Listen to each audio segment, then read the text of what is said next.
जय हिंद दोस्तों, क्या हाल है। मेरा नाम है दिनेश। और जैसे कि भाई आपने थंबनेल पे देखा तो क्यू फिल टूल भाई आ चुका है टर्मक्स के लिए। हालांकि ये भाई प्रॉपर क्यू फिल के जैसा तो नहीं है, लेकिन क्यू फिल की तरह भी आप इसमें फ्लैश कर सकते हो कॉलकॉम सिप वाले मोबाइल को। तो जिसके पास भाई पीसी नहीं है और डिवाइस का अगर बूट लोडर लॉक है और उसको अपने मोबाइल का हैंग ऑन लोगो या फिर जो भी प्रॉब्लम है सॉफ्टवेयर का वो फिक्स करना चाहते हैं, तो भाई अब वो जो है विदाउट पीसी फिक्स कर सकते हैं। तो क्या चीज़ करना है, सारी चीज़ें मैं आपको इन तक दिखाऊंगा। तो पहले भाई मैं अपना जो ये इसका स्क्रीन टाइम है उसको चेंज कर लेता हूँ, ये बार बार ऑफ हो रहा है।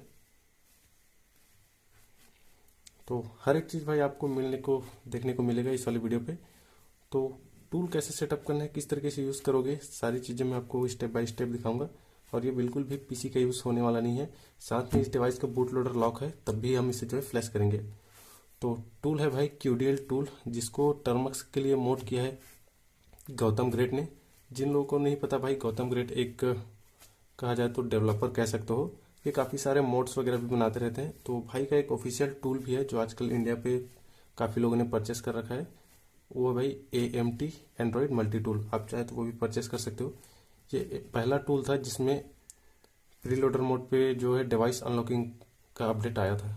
तो इस टूल का पूरा क्रेडिट भाई जाता है गौतम ग्रेट को। तो चलिए देखते हैं किस तरीके से आप जो है क्यूडीएल टूल का यूज़ कर सकते हो। तो सबसे पहले आपको तो डाउनलोड करना पड़ेगा क्यूडीएल टूल, जिसका लिंक मैं नीचे डिस्क्रिप्शन पे और अपने टेलीग्राम चैनल पे दूंगा, तो वहाँ पे आपको मिल जाएगा। तो देख सकते हो ये क्यूडीएल टूल है और ये 130 KB का है मात्र। इसका यूज़ करके भाई आप इस वाले डिवाइस को फ्लैश कर सकते हो, वो भी लॉक बूट लोडर के साथ में। तो अब देखते हैं कि इस टूल को चलाने के लिए हमें किन किन चीज़ों की ज़रूरत पड़ेगी। तो सबसे पहले भाई आपको जो है टर्मक्स और टर्मक्स API, ये दोनों ऐप जो है इंस्टॉल करना पड़ेगा। ये आप जो है F-Droid वेबसाइट से डाउनलोड कर लेना, वहाँ से लेटेस्ट वर्जन जो भी मिल जाए। फिर आपको एक मटेरियल फाइल्स की ज़रूरत पड़ेगी, एक RAR APK की, और आपको कीप नोट या फिर कोई भी नोट एप्लीकेशन की। और अगर आपका डिवाइस फास्ट बूट मोड से EDL मोड पे स्विच हो जाता है ADB फास्ट बूट कमांड से, तो आप TADB या फिर बगजिगर का यूज़ कर सकते हो इसको EDL मोड पे ले जाने के लिए। इसका फ़ायदा ये होगा कि आपको डिवाइस को खोलना नहीं पड़ेगा EDL मोड पे ले जाने के लिए। और जिनका भाई EDL मोड नहीं जाता फास्ट बूट से, उनको मोबाइल खोलना पड़ेगा और जो टेस्ट पॉइंट होता है उसको शॉर्ट करके EDL मोड पे ले जाना पड़ेगा। तो चलिए देखते हैं टूल को कैसे सेट करना है। तो सबसे पहले आपको टर्मक्स जो है ओपन करना है और यहाँ पे टाइप करना है PKG अपडेट। इससे टर्मक्स की जो भी रिपोजिटरी है वो अपडेट हो जाएंगी। और जितने भी ऑप्शन आए उस पर वाई प्रेस करके आपको जस्ट इंटर करते जाना है। तो ये तो हो गई टर्मक्स की। अब पैकेज अपडेट के बाद में आपको एक और कमांड देना है, तो थोड़ा सा प्रोसेस चल रहा है, इसको चलने देते हैं।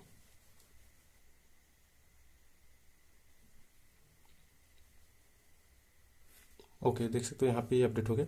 अब हमको टर्मक्स को जो है स्टोरेज का सेटअप देना है, तो कमांड रहेगा टर्मक्स -सेटअप -स्टोरेज, फिर इंटर कर देना है। तो यहाँ पे मुझे पूछ रहा है यस नो के लिए। अगर आप ये फर्स्ट टाइम करोगे तो आपको यहाँ पे अलाउ का ऑप्शन आएगा, तो आपको जस्ट अलाउ या अलाउ करना है, डिनाई नहीं करना। डिनाई करोगे तो भाई स्टोरेज का परमिशन नहीं मिलेगा। तो यहाँ पे मैं पहले ये कर चुका हूँ, इसलिए मुझे कंटिन्यू के लिए पूछ रहे, तो मैं यहाँ पे यस कर देता हूँ। ये हो गया। अब आपको एक लाइब्रेरी इंस्टॉल करना है, तो उसका बताता हूँ। PKG install libUSB, sorry libUSB नहीं है, libXML2 है, ये आपको इंस्टॉल करना है। देख सकते हो ये इंस्टॉल हो रहा है, देख सकते हो libXML2 ये हो गया। और आपको कुछ चीज़ें जो है इंस्टॉल करना है वो मैं दिखा देता हूँ। तो देख सकते हो libXML2 हो गया। और हमको जो है टर्मक्स API का पैकेज इंस्टॉल करना है, तो एक और पैकेज रहेगा PKG इंस्टॉल टर्मक्स -API। देख सकते हो कुछ इस तरीके से। इससे हो गया कि जो आपने टर्मक्स API APK इंस्टॉल किया वो इस वाले टर्मक्स के साथ अच्छे से कम्युनिकेट कर पाएगा। देख सकते हो ये हो गया। अब भाई हमको जो टर्मक्स टूल है, जो क्यूडीएल टूल है, उसको टर्मक्स पे सेटअप करना है। तो उसके लिए हम क्या करेंगे, पहले बाहर जाएंगे और जो मटेरियल फाइल मैंने डाउनलोड करने के लिए कहा है उस पर आना है। और जहाँ भी आपका ये क्यूडीएल टूल है उसको डिटेक्ट कर लेना है और इसको यहाँ से कॉपी कर लेना है। कॉपी करने के बाद इस 3 डॉट पे आना है और यहाँ पे ऐड स्टोरेज का एक ऑप्शन दिख रहा है, इस पर आना है और यहाँ से एक्सटर्नल स्टोरेज सेलेक्ट करना है। फिर यहाँ 3 डॉट पे आना है और यहाँ से जो टर्मक्स दिख रहा है इसको सिलेक्ट करना है और यहाँ से यूज़ दिस फोल्डर कर देना है और यहाँ से अलाउ। तो यहाँ एक नया चीज़ आपको देखने को मिलेगा, नया फोल्डर होम नाम से, इसके अंदर आना है और जो हमने QDL कॉपी किया था देख सकते हो पेस्ट का ऑप्शन आ रहा है, उसको यहाँ पे पेस्ट कर देना है। देख सकते हो यहाँ पे वो पेस्ट हो गया लेकिन आया नहीं है, तो उसको चेक करने के लिए जस्ट आप स्वाइप डाउन करोगे तो देख सकते हो रिफ्रेश हुआ तो वो फिर आ गया। तो ये तो हो गई टूल की सेटअप। अब चलते हैं वापस टर्मक्स पे। अब यहाँ पे टाइप करेंगे LS, तो देख सकते हो QDL टूल जो है आ गया, लेकिन अब ये चलने के लायक नहीं है क्योंकि अभी वाइट है। तो पहले इसको जो है हम एग्जीक्यूटेबल बनाएंगे, तो कमांड रहेगा chmod space +X space file का नाम, तो फाइल का नाम है QDL। अभी हो चुका है, फिर इंटर। अब वापस से LS टाइप करेंगे तो देख सकते हो अभी वो ग्रीन हो चुका है, मतलब अब हम उसे एग्जीक्यूट कर सकते हैं। तो एक बार एग्जीक्यूट करते हैं तो डॉट स्प्लेस फाइल का नाम है QDL डॉट स्प्लेस QDL, ठीक है, फिर इंटर। तो देख सकते हो नो USB फाउंड बता रहा है, टूल रेडी हो चुका है, उसको कोई भी USB नहीं मिला है। तो जब हम डिवाइस को कनेक्ट करके ये टाइप करेंगे तब यहाँ पे कमांड जो शो करेगा कि हमें कैसे फ्लैशिंग करनी है, तो वो मैं पहले ही देख चुका हूँ। तो डायरेक्ट मैं आपको बताता हूँ फ्लैशिंग कैसे करनी है, लेकिन उससे पहले भाई आपको जो है अपने डिवाइस का कोई भी जो आपका डिवाइस है उसका फ्लैश फाइल डाउनलोड कर लेना है, जिसको जो है EDL मोड से फ्लैश किया जा सकता है, ठीक है। QFill टूल से जो भी फ्लैश फाइल फ्लैश हो सकता है वो आपको डाउनलोड करना है आपके डिवाइस के अकॉर्डिंग। तो यहाँ मैंने डाउनलोड कर रखा है, तो आपको ये RARAPK ओपन करना है इसमें, और जहाँ भी आपकी फाइल है उसको डिटेक्ट करना है। तो मैंने इस वाले फोल्डर पर रखा है, तो देख सकते हो सेंटोनी ग्लोबल इमेज के नाम से। तो ये मेरा डिवाइस Redmi 4X है जिसका कोड नेम सेंटोनी है। तो इसको जस्ट आपको ओपन करना है, तो ये थोड़ा सा रीड कर रहा है, देख सकते हो। तो ये रीड हो गया। अब देख सकते हो इस फोल्डर शो कर रहा है और इस फोल्डर के अंदर सारी फाइलें हैं, देख सकते हो। तो इस फोल्डर पे आपको टिक लगाना है और यहाँ से एक्सट्रैक्ट करना है। उसके बाद यहाँ से ब्राउज करना है और जहाँ भी आप एक्सट्रैक्ट करना चाहते हो उस फोल्डर को सिलेक्ट कर लेना है। तो मैं सभी फोल्डर के बाहर आए ऐसा चाह रहा हूँ, तो सिंपली यहाँ बाहर पे ला के यहाँ से ओके कर दूंगा, फिर यहाँ से एक बार और ओके। अब देख सकते हो एक फाइल जो है एक्सट्रैक्ट होना शुरू हो गया। तो कुछ ही टाइम में सारी फाइल जो है एक्सट्रैक्ट हो जाएगा।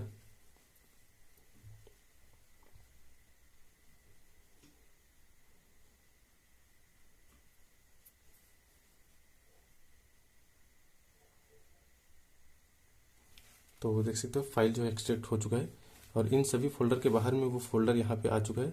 और अगर इसके अंदर जाओगे तो देख सकते हो फ्लैशिंग स्क्रिप्ट और जो हमारे मेन फ्लैश फाइल है इस इमेजेस फोल्डर के अंदर है वो आ चुका है, देख सकते हो। जहाँ पे बूट कैचे सिस्टम ये सारी फाइलें होती हैं, ये हमारा मेन फ्लैश फाइल होता है। तो ये हो गया। अब भाई इस RARAP का काम खत्म हो गया, इसको साइड कर देते हैं। अब वापस आते हैं इस फाइल वाले ऑप्शन पे और यहाँ से अपने इंटरनल स्टोरेज पे चलते हैं। तो ये रहा वो फोल्डर जो हमने अभी एक्सट्रैक्ट किया जिप फाइल से, इसके अंदर जाना है। और अगर ये फर्स्ट फोल्डर के घुसने के बाद आपका पूरा फ्लैश फाइल है तो आपको रहने देना है, बस ये फोल्डर का नाम जो है रीनेम करके छोटा कर लेना है। अभी देख सकते हो मेरा फोल्डर का नाम कितना लंबा चौड़ा है, तो उसको छोटा कर लेना है। अगर फ्लैश फाइल के फर्स्ट वाले फोल्डर के अंदर है, अगर इसके अंदर और फोल्डर है जैसे कि मेरे में है, उसके अंदर फ्लैश फाइल है, तो आप क्या करोगे, ये छोटा फोल्डर का नाम है तो इसी को जस्ट आपको कॉपी कर लेना है, ताकि आगे जब आप कमांड दो तो इतना लंबा चौड़ा आपको जो है टाइप करना ना पड़े। इसको जस्ट यहाँ से कट करना है, बैक आना है और यहाँ पे पेस्ट कर देना है। इससे हुआ ये कि जो एक फोल्डर के अंदर था मेरा सारी फ्लैश फाइल, अब वो बाहर आ चुके हैं। मेन जो हमारा डायरेक्टरी है वहाँ पे देख सकते हो। तो ये इमेजेस फोल्डर आ गए, अब इसके अंदर मेरी सारी फ्लैश फाइल है। तो अब बारी आती है भाई फ्लैशिंग स्क्रिप्ट जो कमांड बनानी है उसकी। तो उसके लिए आपको एक नोटपैड ओपन कर लेना है और यहाँ पे आपको टाइप करना है डॉट स्प्लैश, उसके बाद QDL, देख सकते हो स्पेस, तो ये छोटे अक्षर में रहेगा QDL,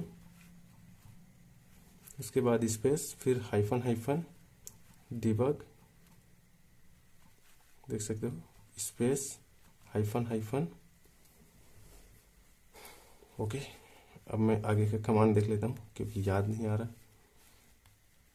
ओके, उसके बाद रहेगा स्टोरेज, तो हाइफन डिबग के बाद में लिखना है स्टोरेज स्पेस। आपका स्टोरेज टाइप देखना है कौन सा है, तो ये कैसे पहचानना है उसका एक सीधा सा उपाय बता देता हूँ। आपको आपके फ्लैश फाइल वाली फोल्डर पे जाना है और यहाँ पे आपको एक फाइल देखने को मिलेगा, राव प्रोग्राम फायर हाउस, देख सकते हो प्रोग्राम MMC फायर हाउस। इस तरीके से अगर आपके डिवाइस पे EFS रहेगा, जो UFS रहेगा, तो ये लास्ट का जो एम्बियन दिख रहा है वो ELF रहेगा। और अगर एम्बियन लिखा हुआ है तो इसका मतलब आपके डिवाइस पे MMC लगा हुआ है। तो इसको देखना है, अगर एम्बियन है तो आपके डिवाइस पे एमएमसी है, और अगर यहाँ पे ELF है इसका मतलब UFS है। तो मेरे डिवाइस पे एम्बियन है तो मैं यहाँ पे टाइप करूँगा एमएमसी। तो स्टोरेज के बाद आपको एक बार स्पेस देना है, फिर यहाँ पे टाइप करना है एमएमसी, फिर स्पेस देना है। इसके बाद आपको टाइप करना है हाइफन हाइफन इंक्लूड, देख सकते हो। इसके बाद एक बार स्पेस देना है, और जो आपका फोल्डर है जिसके अंदर फ्लैश फाइल घुसी हुई है उस फोल्डर का आपको लोकेशन यहाँ पे पेस्ट करना है। तो मैं वापस फाइल मैनेजर पे लेके चलता हूँ, और ये इमेजेस फोल्डर है जिसके अंदर मेरी सारी फ्लैश फाइल है। इसको मैं यहाँ पे से 3 डॉट पे जाऊँगा और यहाँ से कॉपी पैथ करूँगा। तो इस वाले जो लोकेशन है इसका जो पैथ है वो कॉपी हो चुका है, तो अब उसको मैं यहाँ पे जस्ट पेस्ट कर दूंगा। ये हो गया पेस्ट। अब एक बार स्पेस देना है। अब हमको यहाँ से अपना जो राव प्रोग्राम की फाइल है जो एम्बियन वाली वो सिलेक्ट करनी है, और उसका जो लोकेशन है कॉपी करना है। तो इस फोल्डर के अंदर चलेंगे और यहाँ आपको ढूंढना है अपनी प्रोग्राम फाइल। तो देख सकते हो प्रोग्राम फायर हाउस, लास्ट में है एम्बियन, तो ये मेन बूट फाइल होती है। इसको जस्ट 3 डॉट करना है और कॉपी पेस्ट करना है। ठीक है, प्रोग्राम फायर हाउस की फाइल ये हो गई। अब उसको यहाँ पे लाके पेस्ट कर देना है। याद रहे अभी जो हमने लोकेशन दी उसके बाद एक बार स्पेस देना है, फिर पेस्ट करना है। ये हो गया। अब फिर से एक बार स्पेस देना है। अब हमको राव प्रोग्राम की फाइल सेलेक्ट करनी है। प्रोग्राम फायर हाउस हमने सेलेक्ट कर ली, तो देख सकते हैं यहाँ पे राव प्रोग्राम 0.xml।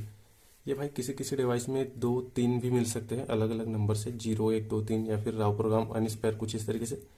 तो आपको अगर कंफर्म करना है आपके डिवाइस में कौन सा लगेगा, जैसे मेरे डिवाइस पे यहाँ पे 1 शो कर रहा है, अगर आपके में 3-4 है और उसको कंफर्म करना है कि कौन सा वाला यूज़ करना है, तो उसके लिए आप यूट्यूब पे जाओ और देखो कि क्यू फिल से अगर आपके डिवाइस को कोई फ्लैश कर रहा है तो कौन सी वाली फाइल जो है यूज़ कर रहा है राव प्रोग्राम की। ठीक है, इससे आपको आइडिया लग जाएगा कि 1 2 3 4 है तो कौन से वाला का यूज़ कर रहा है। ज़्यादातर मामले में 0 ही यूज़ होता है। तो मैं यहाँ से 0 को जो है कॉपी पेस्ट कर लेता हूँ, और यहाँ उसको जो है जस्ट मैं पेस्ट कर देता हूँ।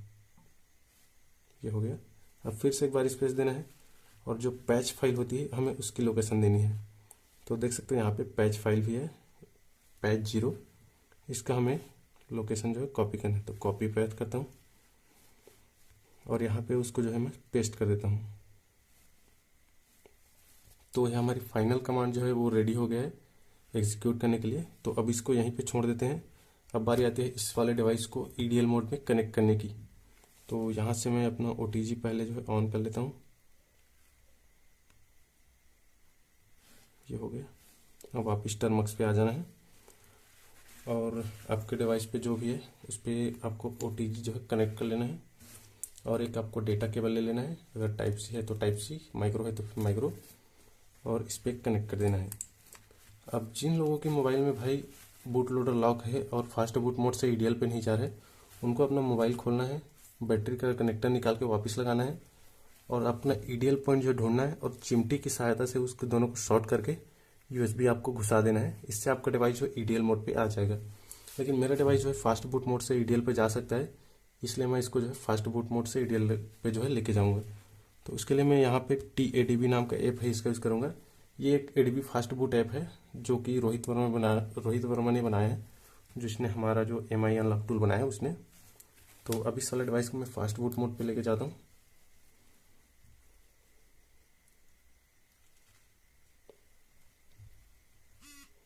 ये गया फास्ट बूट मोड पे। ये कर देता हूँ इसको कनेक्ट। अब यहाँ पे मैं टाइप करूँगा फास्ट बूट डिवाइसेस।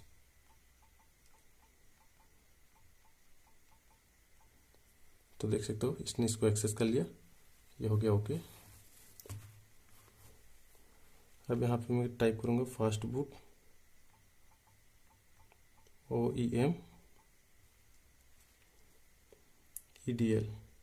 इससे मेरा डिवाइस जो है EDL मोड पे चला जाएगा। आप यहाँ देखना, देख सकते हो डिवाइस जो है पावर ऑफ हो गया और वो EDL मोड पे चला गया। तो अब मैं वापिस जाऊँगा टर्मक्स पे, और यहाँ पे टाइप करूँगा ./QDL, फिर इंटर। देख सकते हो टर्मक्स API जो है क्वालकॉम जो ड्राइवर है उसका एक्सेस ले रहा है। तो देख सकते हो यहाँ पे पहले जो है यहाँ पे शो कर रहा था जो no device found, no USB found. अब यहाँ पे देख सकते हो ये QDL टूल जो है अपना इंस्ट्रक्शन दे रहा है फ्लैशिंग का कि कैसे कैसे कमांड डाल के आप जो है इसको फ्लैश कर सकते हो। तो ये कमांड हमने पहले ही बना रखा है क्योंकि ये मैं पहले यूज़ कर चुका हूँ, तो आपको पहले ही बता दिया हूँ कमांड कैसे बनाना है। तो अब हम क्या करेंगे, जो हमने कमांड बनाया है उसको यहाँ पे डायरेक्टली पेस्ट करेंगे। तो ये रहा वो कमांड जो हमने अभी बनाया है, इसको यहाँ से कॉपी करेंगे और टर्मक्स पे ले जाके जस्ट हमको पेस्ट करना है और फिर यहाँ से इंटर दबाना है। और देख सकते हो फाइल्स रीड होना शुरू हो गया है। अब ये फ्लैशिंग भाई स्टार्ट होगा तो लगभग 10 से 20 मिनट के बीच का टाइम ले सकता है, क्योंकि ये कोई कंप्यूटर तो नहीं है भाई कि उतना तेज ट्रांसफ़र कर सके। ये मोबाइल टू मोबाइल ट्रांसफ़र हो रहा है तो इसमें थोड़ा सा टाइम लगेगा। तो कंप्लीट फ्लैशिंग होने देते हैं, फिर मैं आगे आपको ये वाला डिवाइस दिखाता हूँ। वैसे भाई इस टूल को मैंने और दूसरे मोबाइल में ट्राई किया था, जो कि यहाँ पे है, जो मेरा Redmi Note 7 पड़ा हुआ है ना इस पर। लेकिन इस टूल पे इस वाला मोबाइल है, इस पर जब मैं ये टूल चलाता हूँ तो फ्लैशिंग स्टार्ट तो हो जाती है, लेकिन बीच में एरर दे देती है। पता नहीं प्रॉब्लम क्या है, बट वो कंप्लीट फ्लैश नहीं कर पा रहा है। तो हो सकता है कि किसी किसी डिवाइस में ये आपको देखने को मिल जाए, जैसे कि यहाँ मेरे साथ हुआ। तो कंप्लीट फ्लैशिंग होने देते हैं, उसके बाद में आके आपको दिखाता हूँ।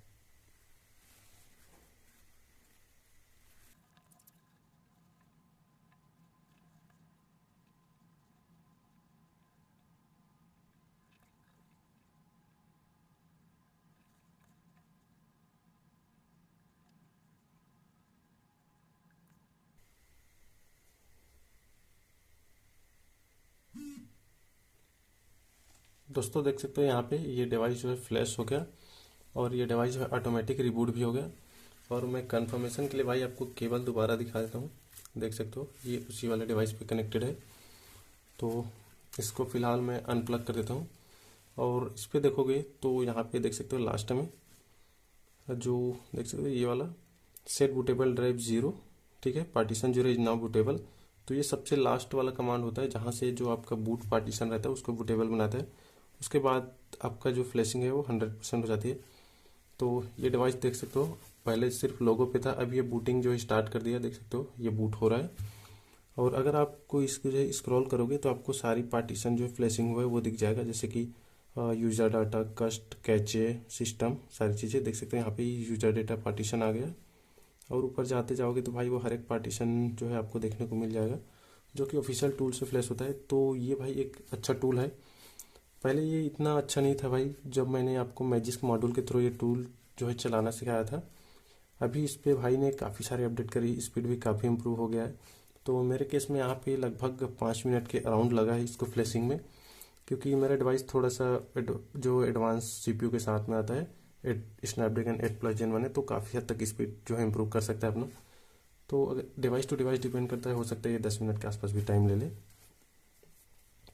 तो भाई कुछ इस तरीके से आप जो है इस टूल का यूज़ करके अपने डिवाइस को, एक बूट लोडर अगर लॉक है तब भी फ्लैश कर सकते हो। बस आपका डिवाइस जो है Qualcomm CPU वाला होना, जो Qualcomm CPU वाला होना चाहिए।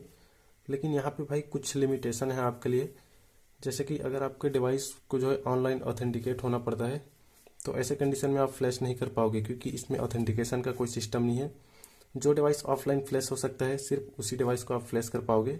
अगर आपका डिवाइस जो है ऑनलाइन ऑथेंटिकेट होकर फ्लैश होता है, तो ऐसे कंडीशन में आपको अपने डिवाइस का जो प्रोग्राम फायर हाउस वाली फाइल है, जो ये वाली फाइल देख सकते हो, इसका आपको मोड वर्जन खोजना होगा जिसको किसी ने मॉडिफाई किया हो, ताकि वो ऑफलाइन में फ्लैश हो सके। आप फिर उसको डाउनलोड करना और जो स्टॉक में आपका ये है इसको डिलीट करके उसको यहाँ पे पेस्ट कर देना और उसका यूज़ करना, तब जाके आपका डिवाइस जो है फ्लैश हो जाएगा। तो ये एक लिमिटेशन है। बाकी भाई अगर आपका डिवाइस ऑफलाइन सपोर्ट करता है फ्लैशिंग, तो इस टूल का यूज़ करके आप अपने डिवाइस का डेट फिक्स हर चीज़ें जो है लगभग कर पाओगे, जो सॉफ्टवेयर से रिलेटेड प्रॉब्लम आता है इसका। इतना ही नहीं भाई, इस टूल का यूज़ करके आप जो है EMI अकाउंट और FRP भी इरेज कर सकते हो। वो कैसे करते हैं इस पर मैं आपको दूंगा नेक्स्ट वीडियो। बाकी ये वाला वीडियो भाई आपको कैसा लगा ज़रूर बताना, और जो वीडियो पसंद आया हो तो लाइक शेयर एंड सब्सक्राइब जरूर करना, और जो लोग चैनल पर नए हो भाई बिल्कुल सब्सक्राइब करना। मैं मिलूँगा आपको अगली वाली वीडियो में FRP and EMI account lock remove करने के साथ में।